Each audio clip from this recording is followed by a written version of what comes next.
లేదండి. కేటీఆర్‌ని అరెస్ట్ చేస్తే రామన్న పబ్లిక్‌గా అనౌన్స్ చేశాడు. ప్రెస్‌లో కూడా చెప్పాడు కదా! అరెస్ట్ చేస్తే సిద్ధంగా ఉన్నాను. రైతుల కోసం, ప్రజల కోసం పోరాటంలో నేను ఎన్ని సార్లు జైలుకైనా వెళ్ళడానికి సిద్ధంగా ఉన్నానని కేటీఆర్ గారు ధైర్యంగా చెప్పారు. ధైర్యం ఉంటే అరెస్ట్ చేయమనండి.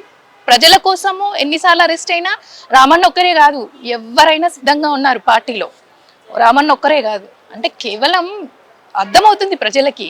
ఆయన ఏంటంటే క్వశ్చన్ చేస్తున్నాడు కాబట్టి, ప్రతి పాయింట్ని పాయింట్ టు పాయింట్ నిలదీస్తున్నాడు కాబట్టి ఇప్పుడు ఆయన జైల్లో వేస్తే ఆయన రివెంజ్ ఫస్ట్ తీరుతుంది.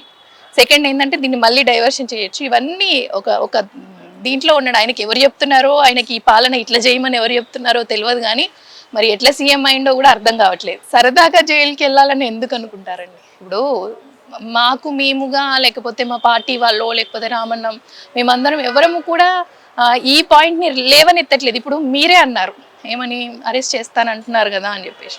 అంటే బయట న్యూస్లో కానీ, హెడ్డింగ్స్లో కానీ, దీంట్లో కానీ కేటీఆర్ దీంట్లో ఉన్నాడు, ఈ కుంభకోణంలో ఉన్నాడు, ఆ దీనిలో ఉన్నాడు, దానిలో ఉన్నాడు, ఇతని హస్తం ఉంది, ఇవన్నీ క్రియేషన్స్.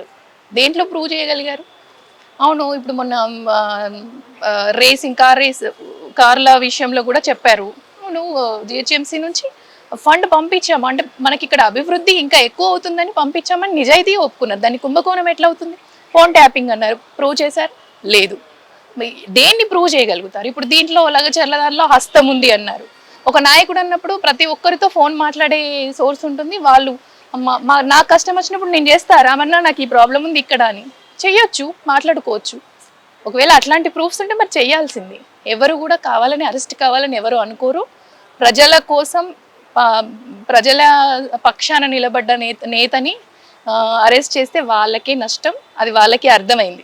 వాళ్ళు ఏం సెలబ్రేషన్స్, అసలు ఏం సాధించినామని సెలబ్రేషన్, అంటే ప్రజలందరినీ బాధ పెట్టినామని సెలబ్రేషన్స్ చేసుకుంటున్నారేమో. అంటే ఒక రాక్షసానందం వాళ్ళది.